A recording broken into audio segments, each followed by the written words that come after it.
Quelqu'un ici, avant de dire un seul mot, fermez les yeux, posez votre main sur votre poitrine et ressentez simplement les battements de votre cœur. Ces battements ne se sont pas mis en marche tout seuls. Et je veux que vous sachiez que le même Dieu qui a maintenu ce rythme pendant votre sommeil est le même Dieu qui est sur le point de toucher le rythme de votre foyer ce matin. Restez avec moi. Nous ne sommes pas réunis pour accomplir une simple formalité religieuse. Nous sommes réunis parce que quelque part entre les murs de la maison de quelqu'un, une guerre fait rage qu'aucun conseiller humain n'a pu résoudre et le ciel a décidé d'intervenir aujourd'hui.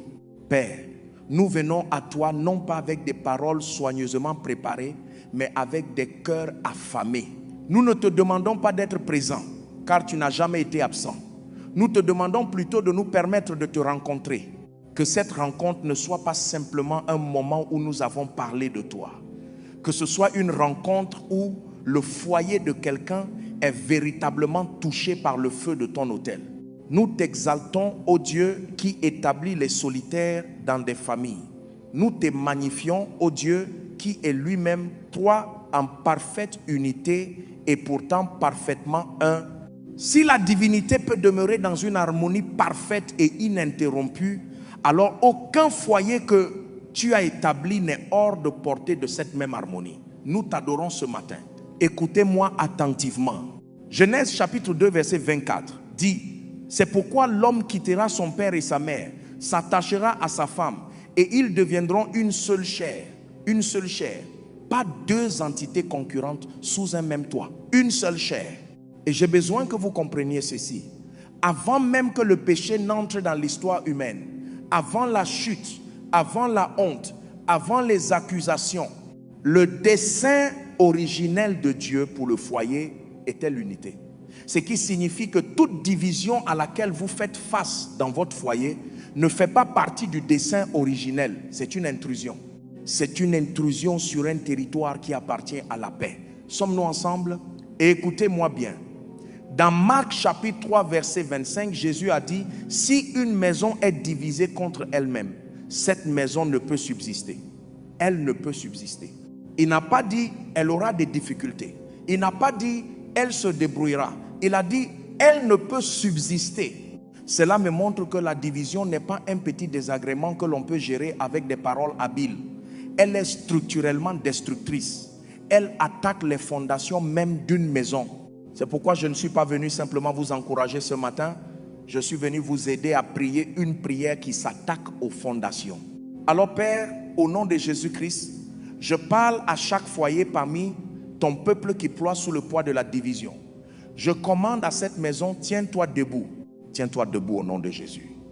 Chaque fissure dans les fondations de la confiance, soyez scellés par le sang de l'alliance éternelle. Chaque silence qui a remplacé la conversation, soyez brisés.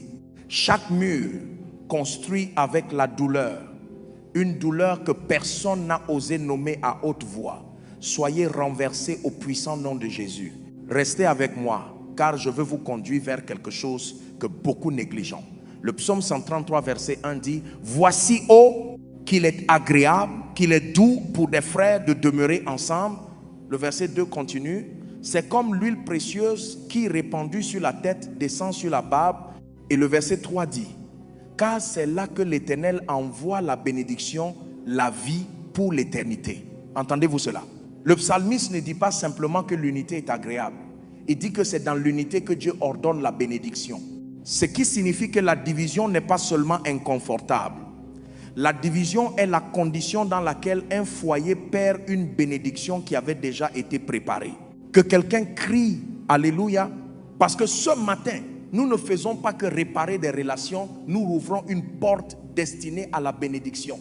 Père, au nom de Jésus, je décrète que toute bénédiction qui attendait à la porte de l'unité, attendant parce que l'amertume avait verrouillé cette porte, soit libérée maintenant. Je décrète et je déclare que à mesure que la réconciliation commence à agir dans cette maison, la bénédiction ordonnée par le Seigneur commencera à couler comme une huile répandue de la tête jusqu'au bord du vêtement, touchant chaque membre, n'en oubliant aucun, au nom de Jésus.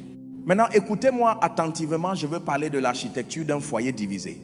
Parce que vous ne pouvez pas prier efficacement contre quelque chose que vous n'avez pas compris. Dans Néhémie chapitre 4, lorsque les ennemis d'Israël voulaient empêcher la reconstruction de la muraille, ils n'ont pas utilisé une seule stratégie. Le verset 8 dit qu'ils conspiraient pour venir combattre Jérusalem et lui causer du dommage. La confusion était une arme, la rumeur était une arme, le découragement était une arme. Et je veux prophétiser à quelqu'un, l'ennemi a utilisé exactement les mêmes armes contre votre foyer. Pas toujours une trahison spectaculaire, parfois simplement une confusion silencieuse, parfois simplement une accumulation de petites offenses que personne n'a abordées, parfois simplement de la fatigue prise pour de l'indifférence. M'entendez-vous? Alors ce matin, au nom de Jésus, je commande à tout esprit de confusion assigné à mon foyer d'être exposé et de fuir. Je commande à toute rumeur, à tout malentendu semé par l'ennemi entre moi et les personnes que j'aime d'être déraciné. Néhémie n'a pas cessé de bâtir à cause du bruit qui l'entourait. Il a monté la garde et poursuivi l'œuvre, comme il est écrit au chapitre 4, verset 9. Nous priâmes notre Dieu et nous établîmes une garde jour et nuit. Père, aide-moi à monter la garde sur mon propre foyer, que je ne sois pas négligent envers ce que tu m'as confié. Écoutez-moi, la famille n'est pas seulement une unité sociale, c'est une mission spirituelle. Et toute mission rencontre une résistance qui lui est propre. Éphésiens chapitre 6, verset 12 nous rappelle que nous n'avons pas à lutter contre la chair et le sang, mais contre les principautés, contre les pouvoirs, contre les dominateurs des ténèbres de ce monde, contre les esprits méchants dans les lieux célestes. Quelqu'un doit entendre ceci: la personne avec laquelle vous vous disputez à la maison n'est pas votre véritable ennemi. Arrêtez de combattre la chair et le sang comme si la chair et le sang étaient la source de cette guerre. Sommes-nous ensemble? Père, au puissant nom de Jésus, je lis toute principauté assignée à manipuler les émotions de mon foyer. Je lis tout pouvoir qui suscite la discorde là où il devrait y avoir de la compréhension. Je libère l'esprit de sagesse et de révélation sur chaque membre de ma famille afin que nous discernions le véritable ennemi et que nous refusions de nous détruire les uns les autres à cause de ce que les ténèbres ont orchestré. Au nom de Jésus. Maintenant, je veux parler spécifiquement aux mariages qui sont à l'écoute. Parce que le lit conjugal est souvent le premier endroit où l'ennemi lance son attaque contre un foyer. Malachie chapitre 2 verset 14 dit: et vous dites pourquoi? Parce que l'Éternel a été témoin entre toi et la femme de ta jeunesse à laquelle tu es infidèle, bien qu'elle soit ta compagne et la femme de ton alliance, compagne, pas concurrente, pas ennemie, une compagne par alliance. Père, je parle à chaque mariage représenté ici ce matin. Toute conduite traîtresse, qu'elle provienne de paroles prononcées avec insouciance ou d'un silence maintenu avec cruauté, je te demande de pardonner et de guérir. Je décrète que les maris commenceront à voir leurs femmes comme Christ voit l'Église, comme Éphésiens. Chapitre 5, verset 25 nous l'enseigne. Maris, aimez vos femmes, comme Christ a aimé l'Église et s'est livré lui-même pour elle. Et je décrète que les femmes recevront la grâce d'honorer leur mari comme au Seigneur. Que le sacrifice de soi remplace la défense de soi dans chaque mariage sous le son de ma voix au nom de Jésus. Quelqu'un prie ceci avec moi maintenant, avec ferveur: tout esprit de querelle assigné à mon mariage, je te lie et je te chasse. Toute tierce personne, physique ou spirituelle, envoyée pour diviser ce que Dieu a uni, soit exposée et couverte de honte. Toute racine de manque de pardon qui pousse silencieusement dans mon cœur envers mon conjoint soit arrachée par la puissance du sang de Jésus. Que l'amour soit ravivé, que le rire revienne à ma table au nom de Jésus. Restez avec moi, je dois maintenant parler aux parents et aux enfants. Parce que l'unité dans le foyer n'est pas seulement une question horizontale entre mari et femme, elle est également verticale. Malachie chapitre 4 verset 6, le tout dernier verset de l'Ancien Testament dit: il ramènera le cœur des pères à leurs enfants et le cœur des enfants à leurs pères, de peur que je ne vienne frapper le pays d'interdit. Comprenez-vous le poids de ce verset? Dieu dit que si les cœurs ne se tournent pas les uns vers les autres à travers les générations, le résultat est une malédiction sur le pays. Ce n'est pas une petite affaire domestique. C'est une question d'alliance. Alors Père, au nom de Jésus, tourne le cœur de chaque père vers ses enfants. Tourne le cœur de chaque enfant vers le parent qu'il a élevé, même là où il existe des blessures, même là où des paroles ont été prononcées et n'auraient jamais dû l'être. Guéris le fossé générationnel. Fais un pont au-dessus du silence entre un parent qui travaille trop pour remarquer et un enfant qui grandit trop vite pour être remarqué. Au nom de Jésus, qu'il y ait un retournement, qu'il y ait un retour. Quelqu'un déclare ceci avec moi: mes enfants ne grandiront pas comme des étrangers dans ma propre maison. Mes parents ne vieilliront pas sans savoir que je les honore. Au nom de Jésus, je décrète une affection restaurée, une communication restaurée, un honneur restauré dans mon foyer. Écoutez attentivement, car je veux vous conduire vers la famille de Joseph, l'une des histoires familiales les plus instructives de toute l'Écriture. Genèse chapitre 45.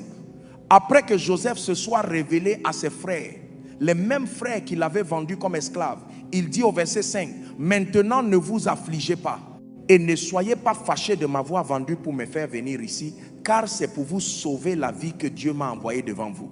Joseph n'a pas nié ce qu'ils avaient fait. Il l'a replacé dans la souveraineté de Dieu. Et je veux prophétiser à quelqu'un ce matin ainsi, par l'Esprit de Dieu, il y a une trahison dans votre histoire familiale que vous n'avez jamais complètement relâchée. Et Dieu dit aujourd'hui, ce qu'ils avaient destiné au mal, je l'ai travaillé pour le bien depuis tout ce temps. Genèse chapitre 50 verset 20 le confirme. Vous aviez médité de me faire du mal, Dieu l'a changé en bien. Père, au nom de Jésus, je libère chaque membre de famille ici présent de la prison d'une ancienne offense. Je libère l'emprise de ce souvenir qui se répète, qui rouvre constamment la blessure, qui empoisonne les relations présentes avec les douleurs du passé. Je décrète que les retrouvailles sont possibles. Je décrète que les Joseph et les frères qui sont sous le son de ma voix pleureront de nouveau sur le cou les uns des autres, comme cela s'est produit dans Genèse chapitre 45 verset 14. Il se jeta au cou de Benjamin son frère et pleura. Qu'il y ait des larmes qui guérissent et non des larmes qui blessent, au nom de Jésus. Maintenant écoutez-moi, je dois parler des autels, parce que parfois la désunion dans un foyer n'est pas seulement émotionnelle. C'est une guerre spirituelle qui a une véritable source. Certains foyers ont été construits sans le savoir sur des alliances conclues par des ancêtres, des dédicaces prononcées dans l'ignorance, des accords scellés dans des sanctuaires, bien avant même la naissance des occupants actuels. Osée chapitre 4 verset 6 dit, mon peuple est détruit parce qu'il lui manque la connaissance. Beaucoup de foyers combattent une bataille sans même savoir qu'elle est spirituelle. Alors Père, au puissant nom de Jésus, je m'adresse à tout autel maléfique érigé contre la paix de tout foyer représenté dans cette prière. Tout autel qui parle de division là où il devrait y avoir harmonie, soit réduit au silence.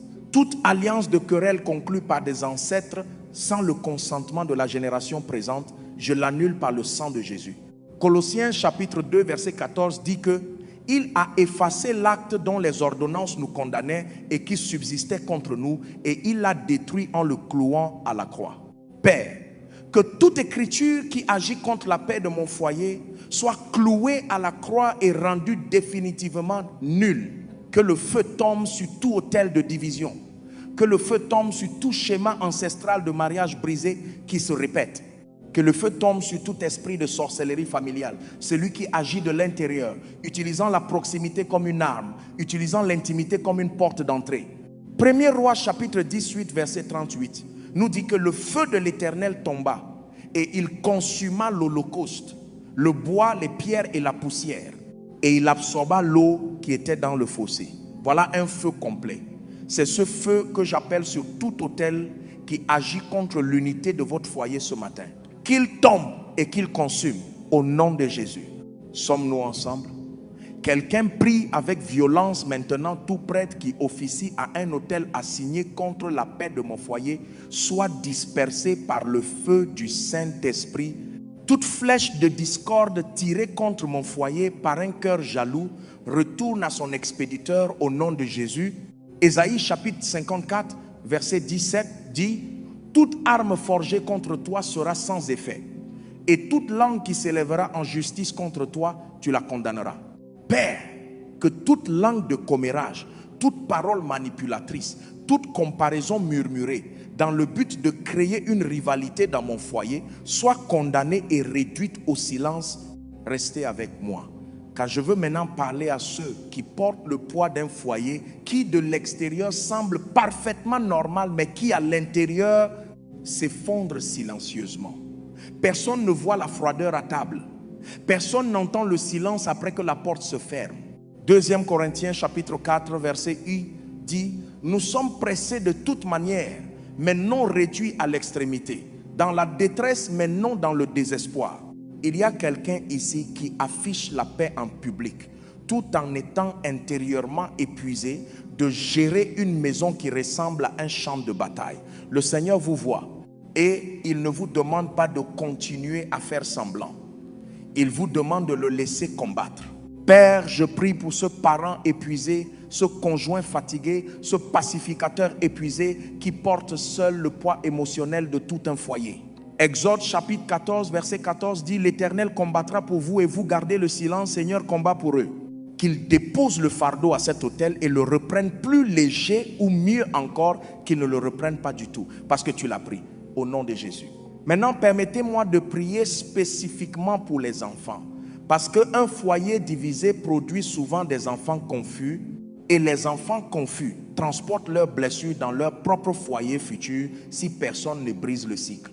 Ésaïe chapitre 54 verset 13 dit: tous tes fils seront disciples de l'Éternel et grande sera la prospérité de tes fils. Une grande paix, pas une paix simplement tolérable, une grande paix. Père, au nom de Jésus, je décrète la paix sur chaque enfant affecté par la division dans son foyer. Guéris l'anxiété qui grandit silencieusement chez un enfant qui ressent une tension qu'il ne peut pas nommer. Guéris l'enfant qui a appris à marcher avec précaution autour de ses propres parents. Restaure l'innocence lorsqu'elle a été volée trop tôt. Que chaque enfant sous le son de cette prière grandisse en sachant que la maison est sûre, que la maison est stable, que la maison est l'endroit où vit l'amour. Au nom de Jésus, je décrète sur chaque enfant prodigue, chaque fils, chaque fille qui s'est éloignée de sa famille parce que la famille avait cessé de ressembler à une famille revient. Luc chapitre 15 verset 20 décrit le père qui vit son fils de loin, fut ému de compassion, courut se jeter à son cou et le baisa. Père, sois ce Dieu pour chaque membre de famille éloigné qui est lié à cette prière, cours vers eux. Que l'orgueil ne fasse pas obstacle à la restauration d'aucun des deux côtés. Au nom de Jésus, qu'il y ait un retour à la maison. Écoutez-moi attentivement, car l'unité n'est pas l'absence de conflit, c'est la présence d'un engagement d'alliance qui survit au conflit. Ecclésiaste chapitre 4 verset 12 dit: et si quelqu'un est plus fort qu'un seul, les deux peuvent lui résister, et la corde à 3 fils ne se rompt pas facilement. Une corde à 3 fils, le mari, la femme et Dieu au centre, cela ne se brise pas facilement. À tout foyer qui a retiré Dieu du centre et l'a remplacé par l'orgueil, l'activisme, le manque de pardon, je parle de restauration de l'ordre divin ce matin. Père, au nom de Jésus, reviens au centre de chaque foyer représenté dans cette prière. Là où tu es absent du rythme quotidien d'un foyer, sois de nouveau accueilli. Que la prière revienne à cette table. Que les écritures reviennent dans ce salon. Que l'adoration revienne dans cette voiture sur le chemin de l'école. Réaligne chaque foyer autour de ta présence. Car une maison construite autour de ta présence ne peut pas être facilement ébranlée. Maintenant, écoutez-moi concernant les finances. Parce que je sais que beaucoup de foyers se battent, non pas parce que l'amour est parti, mais parce que la pression est arrivée.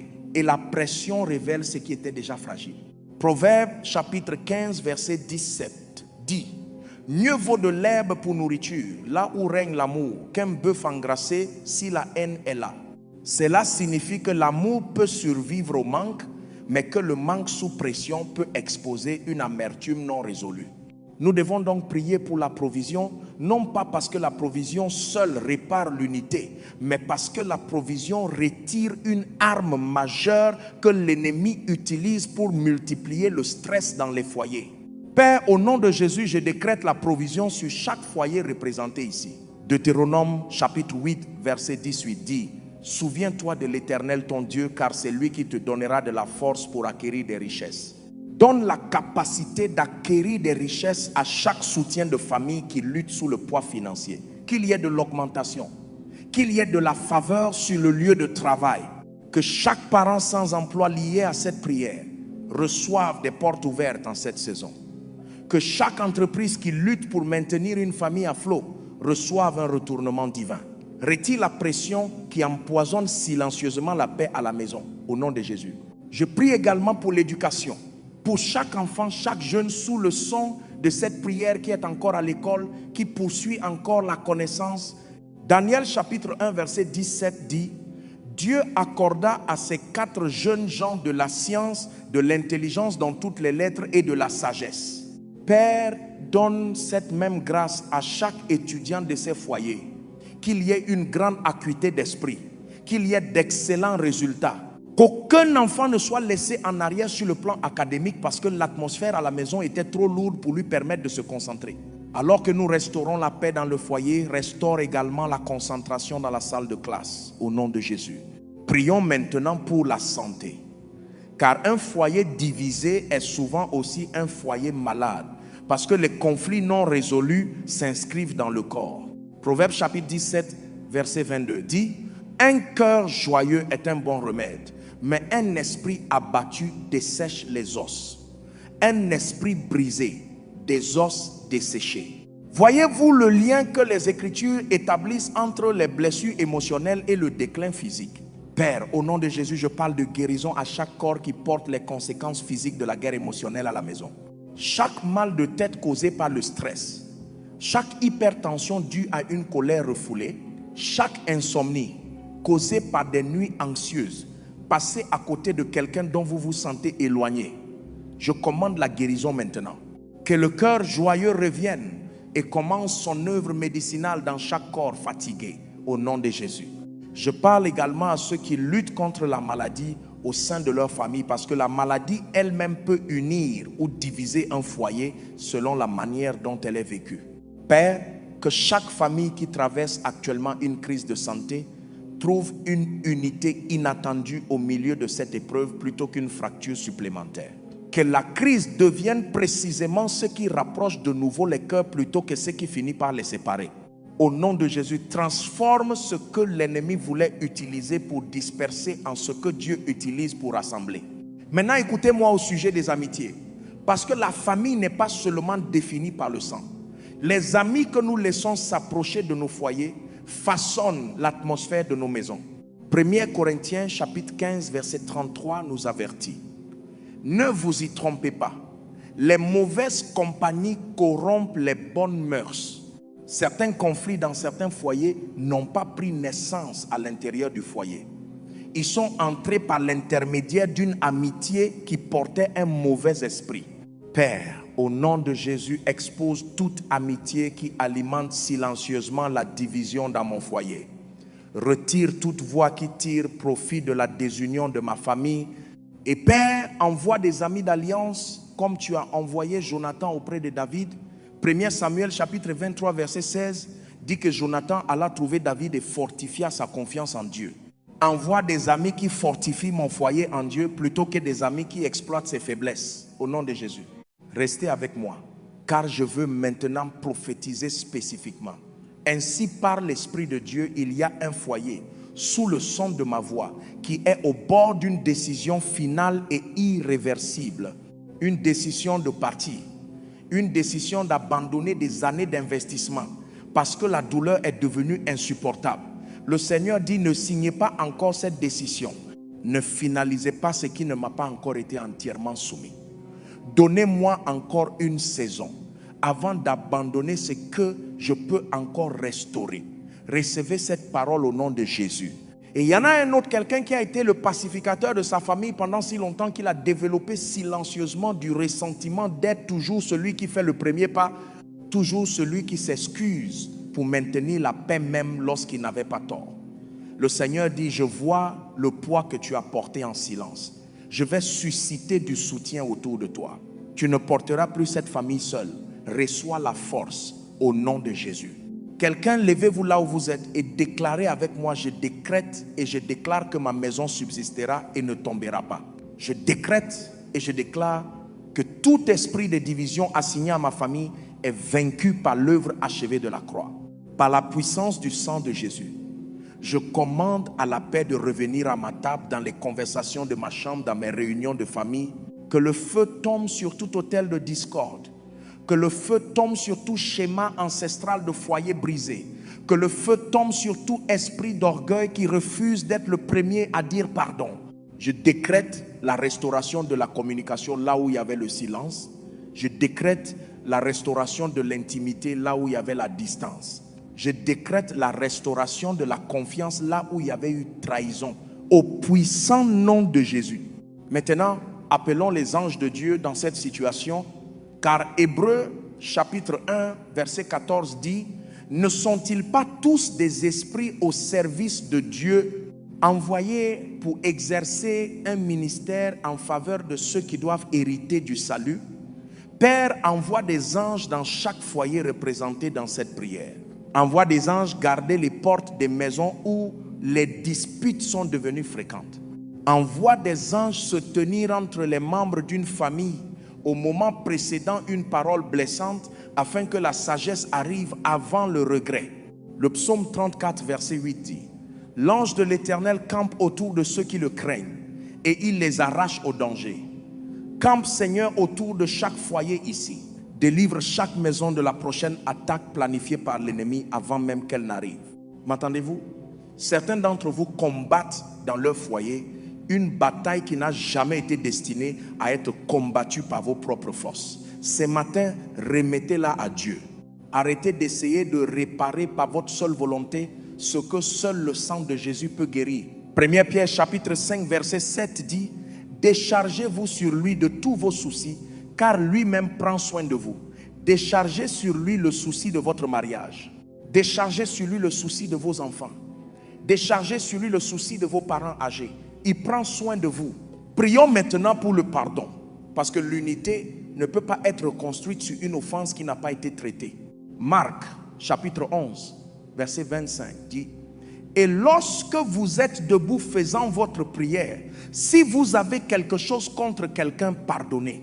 Père, aide-moi à pardonner aux membres de ma famille qui m'a le plus profondément blessé. Aide-moi à libérer le parent qui m'a fait défaut, le frère ou la sœur qui m'a trahi, le conjoint qui m'a déçu. Non pas parce qu'il le mérite, mais parce que le manque de pardon est une porte verrouillée. Et je refuse de rester prisonnier derrière une porte que j'ai moi-même fermée à clé.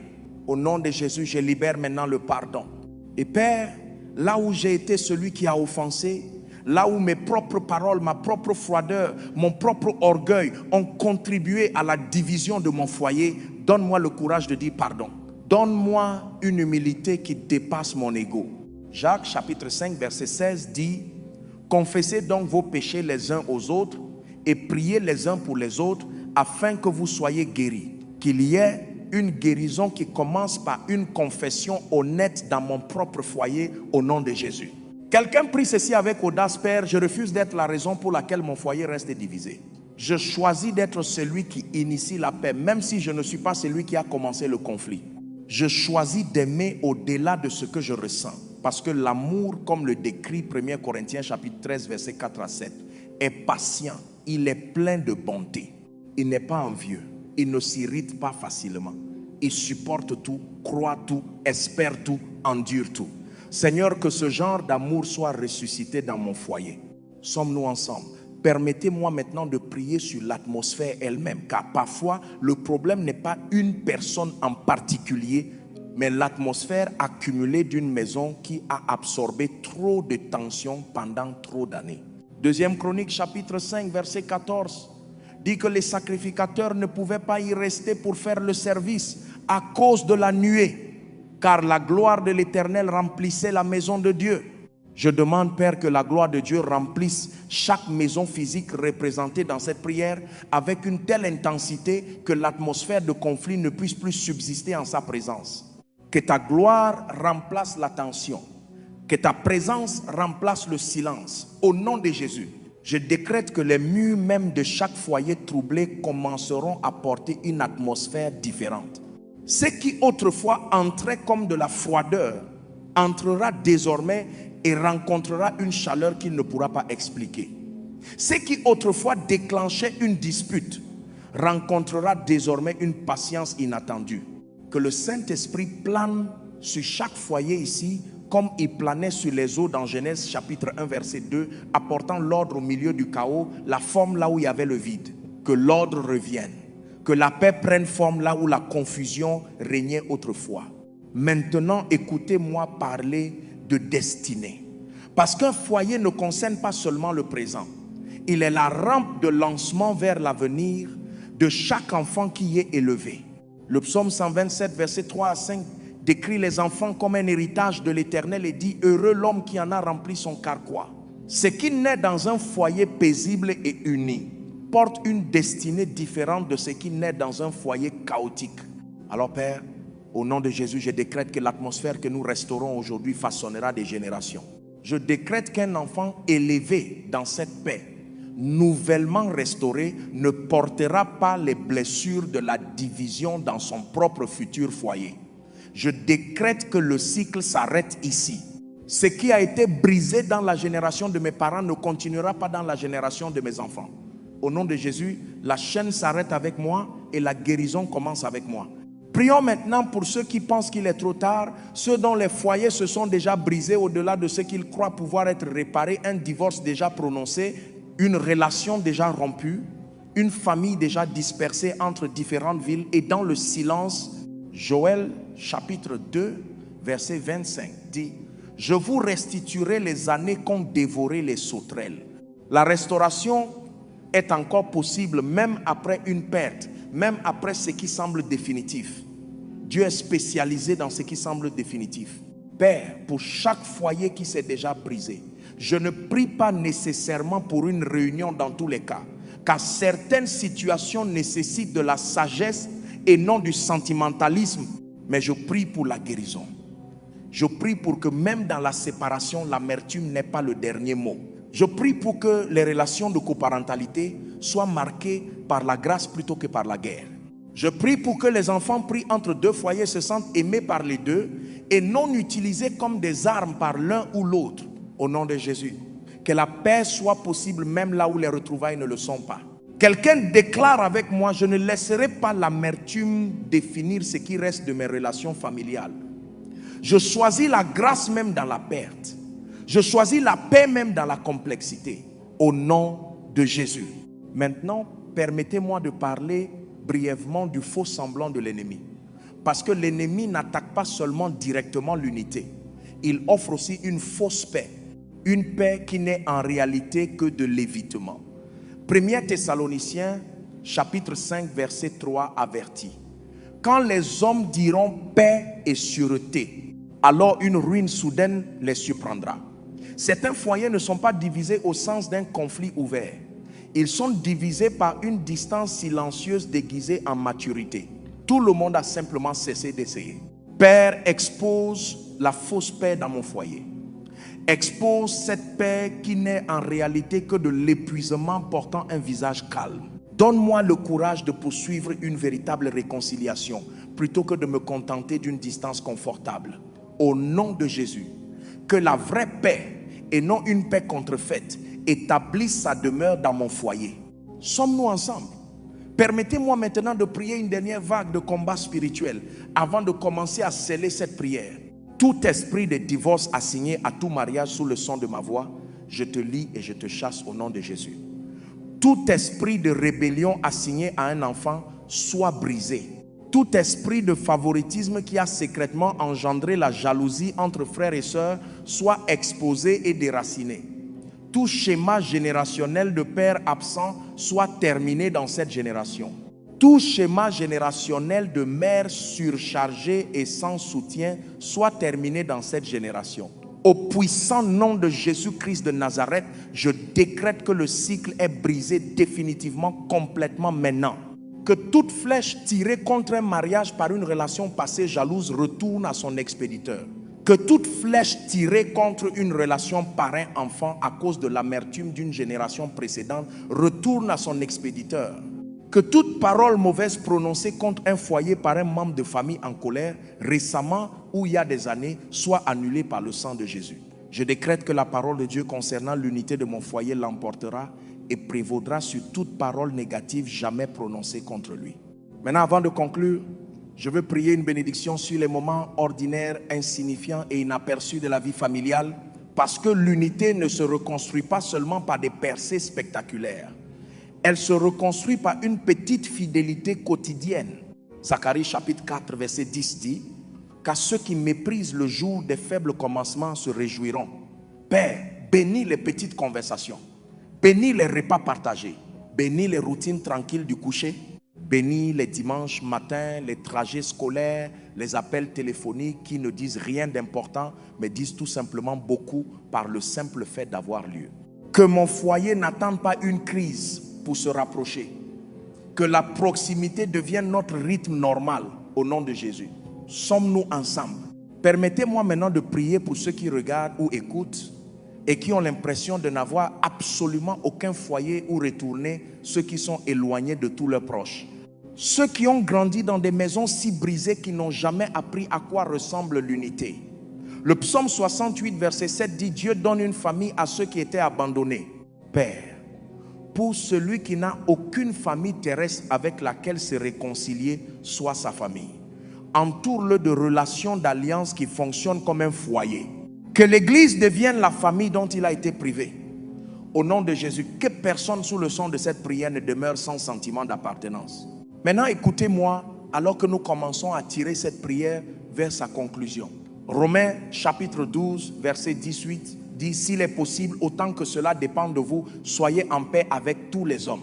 Remarquez la sagesse de ce verset: s'il est possible, autant que cela dépend de vous. Dieu ne vous demande pas de contrôler la réponse de quelqu'un d'autre. Il vous demande seulement de faire votre part. Alors Père, aide chaque personne sous le son de cette prière à faire pleinement sa part, puis à te faire confiance pour ce qui reste en dehors de son contrôle. Je décrète sur chaque foyer représenté dans cette prière: au nom de Jésus, la paix régnera dans votre maison, la compréhension augmentera dans votre maison, le rire reviendra à votre table, le pardon coulera librement entre les murs de votre maison. La communication sera restaurée là où le silence régnait. La confiance sera reconstruite là où la trahison l'avait brisée. Les enfants grandiront dans la sécurité. Les mariages seront fortifiés plutôt que fragilisés. Toute malédiction générationnelle de division prendra fin avec cette génération et ne sera pas transmise à la suivante. Père, nous te remercions. Nous te remercions d'avoir entendu cette prière avant même que nous ayons fini de prier. Nous te remercions pour les foyers qui sont déjà en train de changer dans le royaume spirituel, alors même que nous parlons. Nous te remercions parce que tu n'es pas un Dieu qui regarde les foyers s'effondrer les bras croisés. Tu es un Dieu qui court vers la réconciliation, qui a couru vers le Fils prodigue, qui a déchiré le voile, afin que l'accès à la paix avec toi, et par extension la paix les uns avec les autres, ne soit plus jamais verrouillé. Nous scellons chaque parole prononcée ce matin avec le sang de Jésus. Qu'aucune déclaration ne tombe à terre sans être accomplie. Que chaque foyer touché par cette prière commence à témoigner du changement, non pas un jour lointain, mais bientôt et soudainement. Que les personnes même pour lesquelles vous priez remarquent une différence en vous, avant même que vous leur adressiez une seule parole explicative. Parce que la véritable restauration dans le spirituel précède toujours la restauration visible dans le naturel. Partez de ce lieu en portant la paix et non en la simulant. Allez et soyez le premier à tendre la main.